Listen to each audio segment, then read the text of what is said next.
मेरे मुर्शिदे गिरामी आकाए नेमत हुजूर ताजुश शरिया फरमाते हैं, नबी से जो हो बेगाना उसे दिल से जुदा कर दो। पिदर मादर बिरादर जानो माल उन पर फिदा कर दो।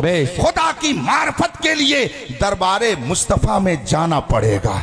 बुलाइए दुनिया भर के तमाम कलमा पढ़ने वालों को और उनसे कह दीजिए कि ज़रा तुम ये कहो कि हम अल्लाह को भी मानते हैं, सारी आसमानी किताबों को भी मानते हैं, हज़रत आदम से लेकर हज़रत ईसा अलैहिस्सलातु व तस्लीम तक सारे नबियों को मानते हैं, हम सब मानते हैं। मगर मक्के में हज़रत आमिना के घर में हज़रत अब्दुल्लाह के नुत्फ़े पाक से रसूल करीम जो आखिरी नबी बन करके आए, मैं उनको नहीं मानता। ज़रा दुनिया के किसी दारुल इफ्ता से जाकर के पूछ लीजिए कि क्या ये मुसलमान कहलाएगा, क्या इसको मुसलमान कहा जाएगा। इसका मतलब है कोई खुदा को भी माने, खुदा को भी मानने का दावा करे, सारे नबियों को मानने का दावा करे, सारी आसमानी किताबों को मानने का दावा करे, लेकिन मेरे मुस्तफ़ा को न माने तो वो सब कुछ हो सकता है मगर वो मुसलमान नहीं हो सकता है। इसीलिए तो इमाम अहमद रजा ने फरमाया है, ला व रब्बिल अर्श, जिसको जो मिला उनसे मिला, बढ़ती है कौनैन में नेमत रसूलुल्लाह की। ईमान से बढ़कर इस दुनिया में कोई नेमत नहीं है। ये नेमत भी अगर मिलेगी तो दरे मुस्तफा से ही मिलेगी। तो खुदा की पहचान रसूल करीम है और रसूल पाक की कुदरत और इल्मे गैब की पहचान सैयदना शेख अब्दुल कादिर जिलानी है, गौसुस सकलैन है, नजीबुत तरफैन है, सैयदुल मलवैन है। उनको जो कहा जाए कम है, बल्कि सच्ची बात तो यह है कि हम में से कोई इस दर्जे का इस वक्त है ही नहीं कि जो मकाम गौसियत को कमा हक़हु समझ सके। बुजुर्गों ने फरमाया है, अन वलायतु ज़िल्लुन नुबुव्वा व नुबुव्वतु ज़िल्लुल उलूहियत।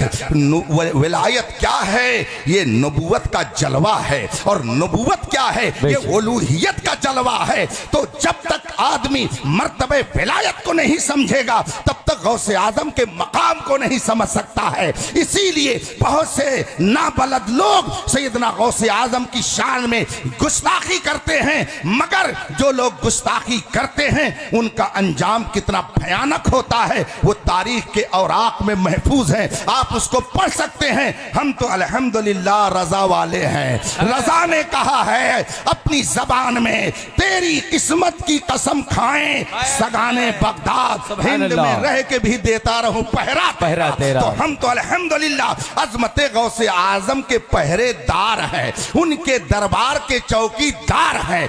अगर उनकी शान में कोई गलत जबान इस्तेमाल करेगा तो हम तो ये कहते हैं किल के रजा है खंजरे खूंखार बरकबार, आदा से कह दो खैर मनाएं नशर करें। इसलिए कि गौसे आजम की सिर्फ और सिर्फ करामतों को हम नहीं बयान करते, गौसे आजम ने हमें मारिफते मुस्तफा का जाम पिलाया है और गौसे आजम के जरिया हमने महबूबे कायनात की अजमत को पहचाना। ये सिलसिला है, हमारा अकीदा है। कोई कहीं से पुकारे, अगर अल्लाह चाहे तो उसकी मदद करे और अगर नहीं चाहेगा तो मदद नहीं करेगा।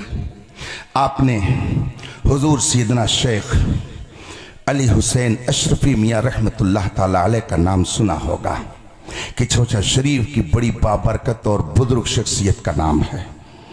आला हजरत के जो चंद ऐसे करम फरमा मशाइख थे कि जिनके जाने पर आला हजरत के यहाँ ईद का मौसम हो जाता था, उनमें से एक ज़ात हजरत सैयदना अली हुसैन अशरफी मियाँ की है। हजरत अली हुसैन अशरफी मियाँ रहमतुल्लाह ताला अलैह तशरीफ़ ले गए मुरादाबाद की तरफ, रामपुर के दौरे पर गए। नवाबे रामपुर को पता चला कि हजरत सैयदना अली हुसैन अशरफी मियाँ तशरीफ़ लाए हुए हैं। नवाबे रामपुर ने अपने घर आने की दावत दी। हजरत ने उसकी दावत को कबूल कर लिया और फिर जब पहुँचे तो नवाबे रामपुर ने अपने तख्त पर बिठाया। गर्मी का मौसम था, उस ज़माने में आज की तरह ये पंखे और ये कूलर और एसी का इंतज़ाम नहीं था। नवाब रामपुर के खुद्दाम खुद पंखा हाथों से झलते थे और नवाब को हवा पहुंचाते थे। जब हजरत सैयदना अली हुसैन अशरफी मियां रहमतुल्लाह ताला अलैह तख्त पर तशरीफ फरमा हुए तो नवाब रामपुर ने खुद ही पीछे से पंखा झलना शुरू कर दिया। मजमा सामने मौजूद था। आज हमारा भी हाल बिगड़ गया, आपका भी हाल बिगड़ गया, पीर भी बिगड़ गए, मुरीद भी बिगड़ गए, इसीलिए मुआशरा बिगड़ गया है। पहले ज़माने में जब उलमा और मशाइख आते थे तो मुरीदीन उनके सामने अपनी ज़िंदगी के मसाइल रखते थे और वो शेख अपने मुरीदों को नमाज रोज़े के मसाइल बताते थे, ज़कात के मसाइल बताते थे। और अब हाल बिल्कुल उल्टा हो गया है। पीर आएगा, एसी रूम में बैठेगा, दावत तवाज़ो होगी, गपशप होगी, स्टेज पर आएगा और उसके बाद में तकरीर किया, दुआ किया, चला जाता है। बहुत सारे मुरीद भी कहते हैं क्या बताएं, पीर साहब से मुलाकात का मौका ही नहीं मिल पाता है, बात करने की फुर्सत ही नहीं रहती है। मगर पहले ऐसा नहीं था, बल्कि जब कोई शेख आबादी में आता, लोग इकट्ठा होते, वो शेख उनसे पूछता तो वो मसाइल बताते थे, लोग अपने सवालात करते थे। हजरत सैयदना अली हुसैन अशरफी मियाँ स्टेज पे तशरीफ फरमा है, तख्त पे जलवागर हैं। और एक ने कहा कि अगर किसी को कुछ पूछना हो तो हजरत से पूछ सकता है। इतने में पीछे एक आदमी खड़ा था, उसने कहा मुझे आज अच्छा मौका मिल गया है, मेरे जहन में कुछ बातें हैं, मैं हजरत के सामने उसे रखना चाहता हूँ। इजाजत मिली, उसने सवाल शुरू किया और पहला सवाल उसने किया, हुजूर ये बताएं कि बंदा अगर दुआ करता है तो उसकी दुआ कौन कबूल करता है, उसकी दुआ कौन कबूल करता है। हजरत ने इरशाद फरमाया, ये भी कोई पूछने की बात है, हर मुसलमान ये जानता है कि अगर बंदा कोई दुआ करता है तो उसकी दुआ खुदा कबूल करता है, उसके अलावा कौन कबूल करता है, खुदा कबूल करता है। कहा हुजूर ये बात समझ में आ गई। अब दूसरा सवाल उसने किया, हुजूर ये बताइए कि उसको कहां से पुकारा जाए, उससे दुआ किस जगह बैठकर की जाए ताकि वो हमारी पुकार को सुन ले और उसका जवाब दे दे। हजरत ने इरशाद फरमाया, जहां से उसको पुकारोगे वो तुम्हारी पुकार का जवाब देगा, उसके लिए दूर और नजदीक कोई चीज नहीं है। अगर तुम मैदान कारजार में फंसे हुए हो, वहां उसे पुकारोगे तब भी वो तुम्हारी मदद करेगा, दोस्तों की महफिल में हो तब भी वो तुम्हारी मदद करेगा, जहां से उसको पुकारोगे वो तुम्हारी पुकार को सुनता है और तुम्हारा जवाब देता है। कहा हुजूर ये भी बात समझ में आ गई। अब तीसरा सवाल और है। उसने जब ये तीसरे सवाल की बात की, हजरत ने फरमाया बताओ क्या है। उसने कहा हुजूर ये बताइए, जब दुआ खुदा ही कबूल करता है और जहां से उसे पुकारा जाए, जहां से दुआ की जाए, वो दुआ अगर कबूल करना चाहे तो कर लेगा, तो हुजूर ये सुन्नी उलमा और मशाइख अपने मानने वालों को मज़ारों पे क्यों भेजते हैं, क्यों कहते हैं कि छोटा चले जाओ, क्यों कहते हैं अजमेर चले जाओ। आया कोई मुरीद, हजरत मेरे शादी को 6 साल हो गए लेकिन अभी तक कोई बच्चा नहीं है, शेख कहता है कि जाओ मन्नत मानो बड़े पीर साहब की, तोशा शरीफ मान लो और अगर अल्लाह तौफीक दे तो अजमेर मुअल्ला चले जाओ। दूसरा कोई आया, हजरत मेरे घर में तबीयत बहुत दिनों से उनकी खराब रहती है, लगता है कुछ ऐसे भी खलल है, शेख कहता है कि चौचा शरीफ चले जाओ, वहां तुम्हारा भूत उतार दिया जाएगा। अब वो आदमी कहता है कि जब दुआ खुदा ही कबूल करता है और जहां से उसे पुकारा जाए वो दुआ को कबूल करना चाहे तो कर लेगा, तो आप लोग मज़ारों पे क्यों भेजते हैं, क्यों कहते हैं अजमेर चले जाओ, क्यों कहते हैं साबिर पिया कलियरी के यहाँ चले जाओ, क्यों कहते हैं कि छोटा चले जाओ। जब खुदा ही दुआ कबूल करता है तो मज़ारों पे क्यों भेजते हैं, वहां जाने की क्या जरूरत है। तीसरा सवाल जब उसने किया, हजरत ने फरमाया करीब आ जाओ, दूर हो ना, थोड़ा करीब आ जाओ। अब वो जब करीब आया तो हजरत ने फरमाया बैठ जाओ। सामने वो बैठ गया, थोड़ी देर बैठा रहा। नवाब रामपुर आहिस्ता आहिस्ता पंखा झल रहे हैं, चूंकि वो नवाब थे मगर वो दीनदार थे, इसलिए वो समझते थे कि एक बुजुर्ग का मकाम क्या होता है। आज तो हाल ये है कि अगर मस्जिद का मुतवल्ली पैसे वाला है तो सोचता है कि इमाम साहब पंखा झलना नहीं बल्कि मेरी जूती सीधी कर दे तो मेरी मोछ और भी जरा ऊंची हो जाएगी। अगर मदरसे का मैनेजर है तो वो सोचता है कि मौलाना साहब अगर मेरा कपड़ा धुल दे तब तो मेरी इज्जत में और 4 चांद लग जाएगा। चूंकि ये बददीनी की और दीनदारी से दूरी की सब निशानियां हैं, मगर पहले के लोगों में ऐसा नहीं था। आज तो उलमा में वली कम होते हैं, पहले के बादशाह भी वली हुआ करते थे। हजरत शमसुद्दीन अल्तमश की तारीख उठा करके देख लीजिए, पता चल जाएगा। न जाने कितने उलमा मशाइख मौजूद हैं, मगर शेख ने यह शर्त लगा दी थी कि मेरे इंतकाल के बाद मेरी नमाज जनाजा वो पढ़ाएगा जिससे कभी तहज्जुद न छूटी हो। तो उलमा पीछे मौजूद है, मशाइख पीछे मौजूद है, कोई आगे बढ़ने के लिए नहीं जा रहा है। दुनियादार भी हैं, दीनदार भी हैं, मगर नमाज जनाजा पढ़ाने के लिए आगे कोई जा रहा है तो वक्त का बादशाह जा रहा है। इससे अंदाजा लगाइए कि उस जमाने के हुक्मरानों का दर्जा कैसा होता था। वो नवाब पंखा पीछे से झल रहा है, हजरत ने उसको बुला करके बैठा दिया। थोड़ी देर वो बैठा रहा, का अपनी जगह पे चले जाओ। वो चला गया। कुछ देर इधर उधर की बातें हुई। उसके बाद में हजरत अली हुसैन अशरफी मियाँ रहमतुल्लाह ताला अलैह ने फरमाया, वो सवाल करने वाला किधर गया? उसने कहा जी हुजूर मैं हाजिर हूँ। कहा यहाँ आकर के बैठ जाओ। कहा हुजूर एक बार बुला करके तो आपने बेइज्जत कर दिया कि बगैर जवाब दिए वापस कर दिया। हुजूर फिर बुलाना चाहते हैं? कहा नहीं नहीं, आओ करीब आओ। अब जब दोबारा वो करीब आया तो हजरत ने उससे पूछा, ये बताओ कि तुम यहां जब बैठे आकर के अभी इससे पहले तो तुम्हें पंखे की हवा लग रही थी कि नहीं लग रही थी? उसने कहा जी हुजूर पंखे की हवा लग रही थी। कहा जब मैंने तुमको यहां से वहां भेज दिया तो पंखे की हवा तुम तक जा रही थी कि नहीं जा रही थी? कहा नहीं हुजूर नहीं जा रही थी, वहां पंखे की हवा मुझे नहीं मिल रही थी, मैं यहां था तो मुझे पंखे की हवा लग रही थी। हजरत ने फिर नवाब रामपुर से पूछा, नवाब साहब ये बताइए कि आप पंखे की हवा मुझे दे रहे हैं कि इसे दे रहे हैं? ये पंखे की हवा आप मेरे लिए इस्तेमाल कर रहे हैं कि इसके लिए कर रहे हैं? नवाब रामपुर ने कहा हजरत इसकी क्या हैसियत है कि मैं इसको पंखे झलूं? इसकी क्या हैसियत है कि मैं इसको हवा दूं? इसकी क्या हैसियत है कि मैं इसके सामने खड़े होकर के पंखे झलूं? इस जैसे तो न जाने कितने नौकर चाकर खुद ही यहाँ मौजूद हैं। हजरत अली हुसैन अशरफी मियाँ रहमतुल्लाह ताला अलैह ने उस साइल से फरमाया, सुन देख तू दूर था मुझसे तो तुझको पंखे की हवा नहीं मिल रही थी, मेरे करीब आया जबकि पंखा तुम्हारे लिए नहीं झला जा रहा था। नवाबे रामपुर पंखा मुझे झल रहा था मगर तुम मेरे करीब बैठ गए तो देखो नवाब की हवा तुमको भी मिल गई।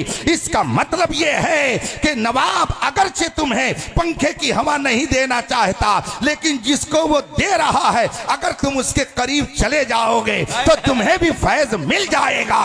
हम अपने अवाम के बारे में ये जानते हैं कि इनके पास वो अमल नहीं है, इनकी जबान में वो तासीर नहीं है, इनका किरदार इतना पाकीज़ा नहीं है, इनकी गुफ्तार में वो लताफत और रवानी नहीं है, इनके दिल के अंदर वो इखलास नहीं है, इनकी जबान में वो सोज नहीं है। हम ये जानते हैं, लेकिन गौस वो है जहां रहमतों की बारिश होती है, ख्वाजा वो है जहां अब्र रहमत बरसती है, हजरत मखदूम पाक वहां है वो है जहां रहमतों की हमेशा फुहार बरसती है। हम इनको इसलिए वहां भेज देते हैं कि वहां जो रहमत इलाही झमाझम बरस रही है, ऐ मुजरिमों जाओ तुमको भी वहां से कुछ हिस्सा सुभान अल्लाह। हम इसलिए अल्लाह वालों से अकीदत रखते हैं कि उनके सदके में रब हमें भी माला माल। खुदा जिंदा, खुदा ने अपने महबूब को भी एक आन के लिए मौत दी, फिर नबी भी जिंदा। और कब्र पाक में ऐसे ही तसर्रुफ फरमाते हैं जैसे अपनी जिंदगी पाक में मदीने मुनव्वरा में जलवागर होकर तसर्रुफ फरमाते हैं। इसको बताने के लिए अल्लाह ने अपने महबूबों को भी ये कुदरत अता फरमा दी, अपने महबूबों को भी ये ताकत अता फरमा दी। चुनांचे गौसे पाक ने खुदा के हुक्म से ये फरमाया, मुरीदी ला तखफ वाशिन फ़इन्नी अज़ूमुन क़ातिलुन इंदल क़िताली। ऐ मेरे मुरीद, ऐ मुझसे अकीदत रखने वाले, दुश्मन का खौफ मत कर। अगर तेरे अंदर सच्ची अकीदत है, तू मेरा सच्चा मुहिब है, मुझसे सच्ची अकीदत व महब्बत व इरादत रखता है, तो अगर कोई तुम पर हमला करेगा तो मैं तुम्हारी तरफ से उस पर हमला कर दूंगा। ये कौन फरमाते हैं? सैयदना गौसे पाक फरमाते हैं। और इस अकीदे में जो जितना मजबूत होगा, जितना मजबूत होगा, गौसे पाक की बरकतें उसको उतनी ही ज्यादा मिलेंगी। याद रखिएगा, बगैर अकीदत व मोहब्बत के कुछ नहीं मिलता है। जाकर के देख लीजिए, न जाने कितने मुतव्वा और कुतव्वा गुंबदे खजरा के इर्द गिर्द घूमते रहते हैं, मगर वो बेफैज रहते हैं। और यहाँ हिंदुस्तान में हजारों मील की दूरी पर रहने के बावजूद खुदा के करम से हम रसूल पाक का सदका खाते हैं। पंजाब जो इस वक्त पाकिस्तान में है, उसका एक शहर है, उसका नाम है शरकपुर। वहाँ एक शेख तरीक़त थे, बहुत बड़े बुजुर्ग थे, आलिम थे। उनका हल्क़े इरादत बहुत बड़ा था। एक रोज़ सुबह को अपने मुरीदों के दरमियान बैठे हुए थे। फरमाया कि ज़रा पता लगाओ बरेली किधर है, यहाँ से कितनी दूरी पर है। कई रोज में वहां का सफर तय होगा। मुरीदों ने कहा हजरत हुक्म के मुताबिक हम अमल करेंगे, मगर बात क्या है? कहा पहले ये पता लगाओ। मुरीदों ने पता लगाया, हजरत की खिदमत में सारी रिपोर्ट पेश कर दी। हजरत ने फरमाया सामान सफ़र तैयार किया जाए। सामान सफ़र तैयार हो गया। हजरत ने फरमाया मुझे बरेली जाना है। कहा किस लिए? कहा मैं बरेली मौलाना अहमद रज़ा से मुलाकात करने जाऊंगा। कहा अच्छा हुजूर, मामला क्या है? कहा मैंने जिस रोज तुमसे ये कहा कि पता लगाओ, उस रात मैं सोया हुआ था, मगर मेरी किस्मत बेदार हो गई और मैंने ख्वाब में गौसे पाक का दीदार किया। हजरत अल्लामा शेर मोहम्मद शरकपुरी फरमाते हैं, मैंने ख्वाब में गौसे पाक का दीदार किया। गौसे पाक ने मुझे शर्फ हम कलामी बख्शा, मुझसे मुझे गुफ्तगू का शरफ बख्शा। जब ये शरफ, ये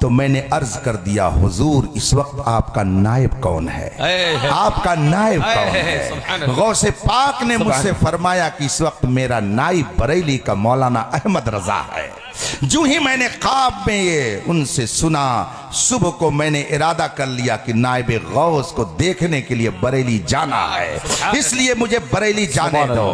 न कभी उन्होंने आला हजरत को देखा था, न आला हजरत ने कभी उन्हें देखा था, न कभी दोनों में कोई खतो किताबत का सिलसिला था, न कोई तारुफ था। अब वो शरकपुर से बरेली पहुंचे और जब आला हजरत से पहली मुलाकात हुई तो आला हजरत ने फौरन ही उनकी दस्तबोसी भी कर ली। ये दस्तबोसी, ये ताजीम है, लेकिन ताजीम आदमी उसी की करता है जिसकी अजमत को जानता होगा, जिसे पहचानता होगा। अगर आपके दरमियान बड़ा से बड़ा आलिम आ जाए और आप उसे न पहचानते हो तो दस्तबोसी तो दूर की बात है, उसको आप कुर्सी भी नहीं देंगे। और अगर छोटा सा छोटा बच्चा आ जाए और आप जानते हो कि ये मेरा उस्ताद ज्यादा है, मेरा पीर ज्यादा है, तो आप फौरन उसके लिए खड़े हो जाएंगे। इसका मतलब है कि ताजीम आदमी उसी वक्त करता है जब उसका मर्तबा जानता है। आप लोग लड़िए नहीं कि ये खड़े होकर सलाम नहीं पढ़ते हैं, ये नहीं करते हैं, ये अपनी अपनी हैसियत का इजहार होता है। आप खड़े होकर सलाम पढ़ते हैं, गोया आप अजमत नबी को समझते हैं, और जो लोग इसका इनकारी है, इसका मतलब है उन्होंने अभी मकामे नबूवत को समझा ही नहीं है। अजमत मुस्तफा क्या है उन्होंने उसे जाना ही नहीं है। अगर जानते तो वो भी यही कहते कि ये एक जान क्या है, अगर हो करोड़ों तेरे नाम पे सबको वारा करूं मैं। अगर वो जानते तो ये कहते कि मेरा नबी मजबूर नहीं है, बल्कि कौन देता है, देने को मुंह चाहिए, देने वाला है सच्चा हमारा नबी। अगर वो अजमत नबी जानते तो वो भी ये कहते कि हाथ जिस समत उठा गनी कर दिया, मौजे पहरे सखावत पे लाखों सलाम। तो जिसकी आदमी ताजीम न करे तो इसका मतलब है कि अभी उसके मर्तबे को वो जानता नहीं है। खुदा का शुक्र है कि उसने हमें मकामे मुस्तफा की कुछ पहचान अता की है, इसीलिए हम नबी का गुण गाते रहते हैं और ये कहते हैं देता सब खुदा है मगर दिलाते सब मुस्तफा मुस्तफा है। ठंडा ठंडा मीठा मीठा पीते हम हैं पिलाते ये हैं, रब है मोती ये हैं कासिम, रिज़्क़ उसका है खिलाते ये हैं। आला हजरत क्या वो पहुंचे, आला हजरत ने फौरन हाथ चूम लिया, हाथ चूम लिया। गुफ्तगू शुरू हुई।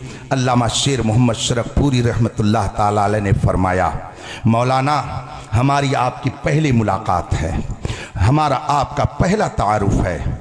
आपने इस फ़कीर की इतनी ताज़ीम की कि आपने इसकी दस्तबोसी कर ली। आला हजरत फरमाते हैं, हजरत जिसे ख्वाब में गौसे पाक नजर आए, जिसे ख्वाब में गौसे पाक नजर आए, उसका सिर्फ हाथ ही नहीं बल्कि उसका पैर भी चूमा जाता है।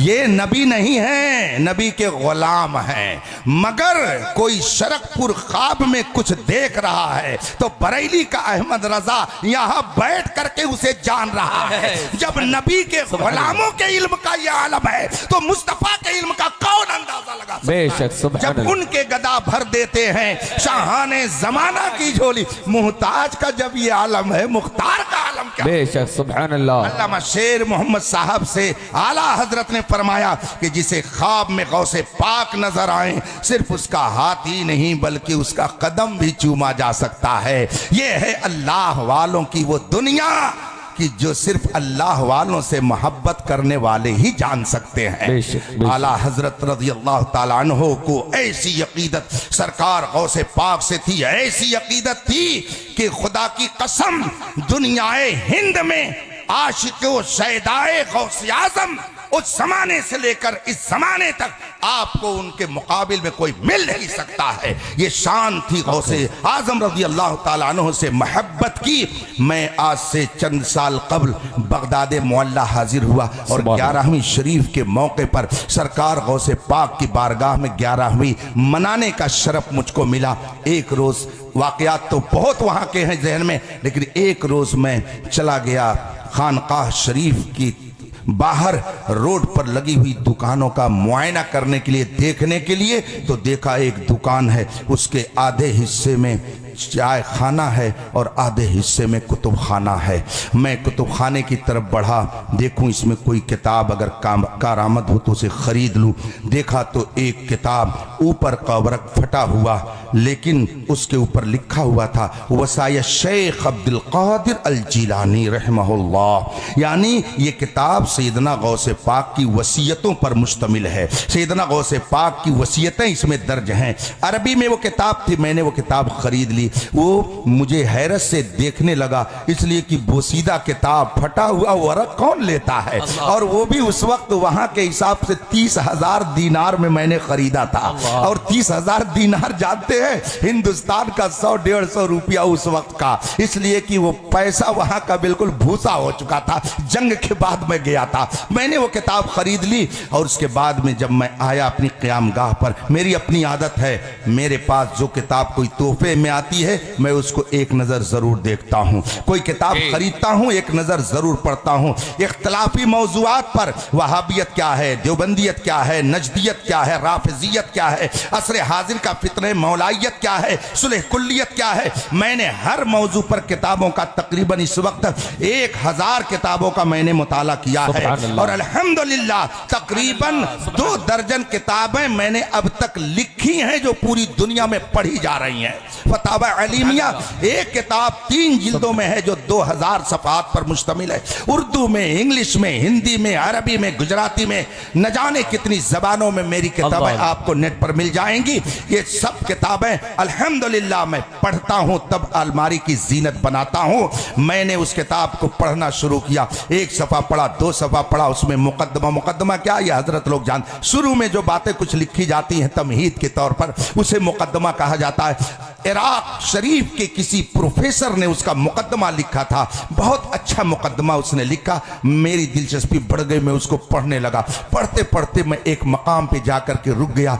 तन्हाई में भी मुझे मुस्कुराहट ने आ घेरा और मैं अपने दिल में सोचने लगा कि सुभान अल्लाह, हिंदुस्तानी मुसलमानों की क्या शान है। इराक के उस प्रोफेसर ने उस मुकदमे में लिखा था कि यूं तो गौसे पाक के चाहने वाले पूरी दुनिया में फैले हुए हैं, मगर वो कौन से मुल्क हैं जो नुमाया है और जहां के लोग सरे फहरिस्त हैं गौसे पाक से मोहब्बत करने वालों में। तो खुदा की कसम उस प्रोफेसर ने उन नामों में दूसरे नंबर पर हम हिंदुस्तानियों का नाम दिया था। इसका मतलब यह है कि अल्हम्दुलिल्लाह गौसे आजम के यहाँ रहने वाले खुदाम भी ये समझते हैं हिंदुस्तान का मुसलमान अपने बुजुर्गों का गद्दार नहीं है बल्कि उनका वफादार बन करके जिंदगी। बेशक सुभान अल्लाह। जब तक बुजुर्गों के वफादार रहोगे इसी तरीके से मुश्किलात में भी मुस्कुराते रहोगे, और अगर उनसे रिश्ता तोड़ लोगे तो हो सकता है दुनिया मिल जाए मगर आखिरत नहीं मिल सकती है। इसलिए आज ले उनकी पनाह, आज मदद मांग उनसे, कल न मानेंगे कयामत में अगर मान गया।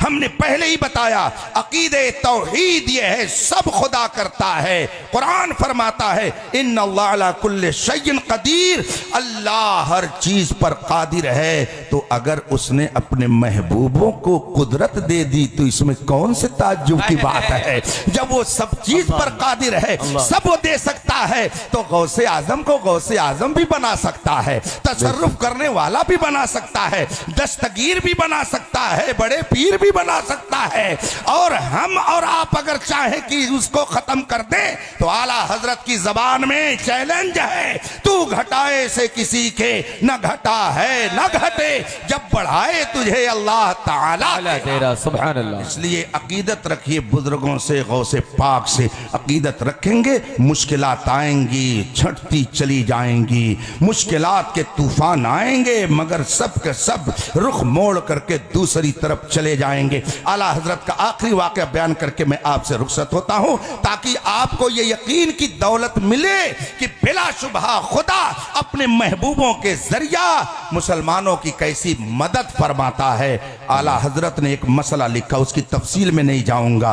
कुछ अपने ही लोग थे जिन्होंने आला हजरत की मुखालफत की, जवाब तो नहीं बन पड़ा, इसलिए कि आला हजरत ने तहदीस नेमत के तौर पर खुद ही अपने बारे में फरमाया, मुल्के सुखन की शाही तुमको रजा मुसल्लम, जिस समत आ गए हो सिक्के बिठा दिए हैं। आला हजरत ने एक एक मौजू पर ऐसा दरियाए इल्म बहाया है कि अपने तो अपने हैं, बेगाने भी कहते हैं कि अहमद रजा इल्म के पहाड़ का नाम है।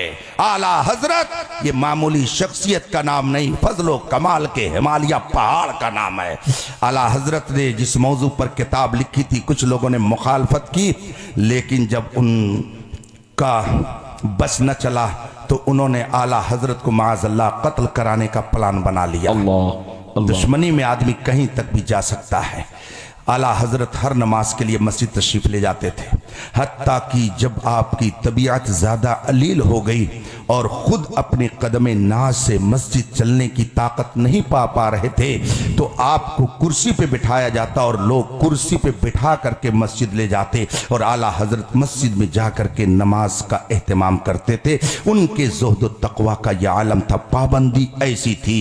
आला हजरत नमाज का निहायत एहतमाम करने वालों में थे। तशरीफ ले जा रहे थे, इत्तेफाक से पीछे से दो नौजवान आगे बढ़े और उन्होंने हमला करने का इरादा किया। अचानक उनकी जबान से चीख निकली और वो बेहोश होकर जमीन पर गिर पड़े। आला हजरत आगे जा रहे हैं, पीछे से ये लोग जा रहे थे मगर चीखें निकली, ये गिर पड़े। आला हजरत ने मुड़कर देखा और चूंकि नमाज का वक्त हो रहा था इसलिए आप तशरीफ ले गए। ये वाकया हयात आला हजरत में मलिकुल उलमा अल्लामा ज़फ़रुद्दीन बिहारी अलैहि रहमतुल बारी ने तहरीर फरमाया है। जब आप नमाज पढ़ करके वापस आए तो देखा चंद लोग वहाँ खड़े हैं और वो दोनों नौजवान बैठे हैं। यूं ही ही आला हजरत को उन्होंने देखा, फौरन हाथ जोड़ करके कहना शुरू कर दिया, मौलाना हमें माफ कर दीजिए, हमें माफ कर दीजिए। आला हजरत ने फरमाया कि तुमने तो मेरे साथ कोई बदसलूकी नहीं की है, तुमने तो मुझे कुछ नहीं कहा है, तुमने तो मेरे साथ कोई गलत सलूक नहीं किया है, आखिर तुम मुझसे माफी क्यों मांग रहे हो? कहा नहीं है मौलाना, आप हमें माफ कर दीजिए, पहले तब हम बताएंगे। आला हजरत ने फरमाया चलो मैंने माफ किया, बताओ बात क्या है? उन्होंने कहा कि हम आपके कत्ल के इरादे से भेजे गए थे, मंसूबा बंद तरीके से आपके खात्मे के लिए हम आए थे, लेकिन जो ही हमने नीयते बद से कदम आगे बढ़ाया कि आपका काम तमाम करें, हमने देखा कि आपकी दाहिनी समत से एक शेर पंजा फैलाए और मुंह अपना खोले हुए हम पर हमला करने के लिए आ रहा है, और दूसरा शेर बाईं तरफ पंजा फैलाए मुंह फैला करके पौड़े हुए हमारे ऊपर हमला आवर हो रहा है। हमने बस इतना देखा, फिर हम बेहोश हो गए, फिर उसके बाद में क्या हुआ हम बता नहीं सकते। आला हजरत ने सुन लिया, घर तशरीफ ले गए। उसके बाद मलिकुल उलमा बैठे हैं और भी उलमा वहां तशरीफ फरमा है। आला हजरत ने यह वाकया बयान किया कि देखो आज ऐसा ऐसा हादसा हुआ। उसके बाद आला हजरत ने यह नहीं फरमाते डींगे मारते हुए कि मैंने ये कर दिया, मैंने वो कर दिया, मेरी ये करामत, मेरी ये फजीलत, मेरा ये रुतबा, मेरा ये मर्तबा। आला हजरत ने फरमाया कि देखो मियां, उन लोगों ने जो कहा अगर ये बात सच्ची है तो सुनो, दाहिनी तरफ जो उन्होंने देखा वो मेरे सरकारे मदीना की मदद थी, और बाईं तरफ जो देखा वो गौसे पाक मदद करने के लिए आए थे। तभी तो आला हजरत ने फरमाया क्या दबे जिस पे हिमायत का हो पंजा तेरा, शेर को खतरे में लाता नहीं कुत्ता तेरा।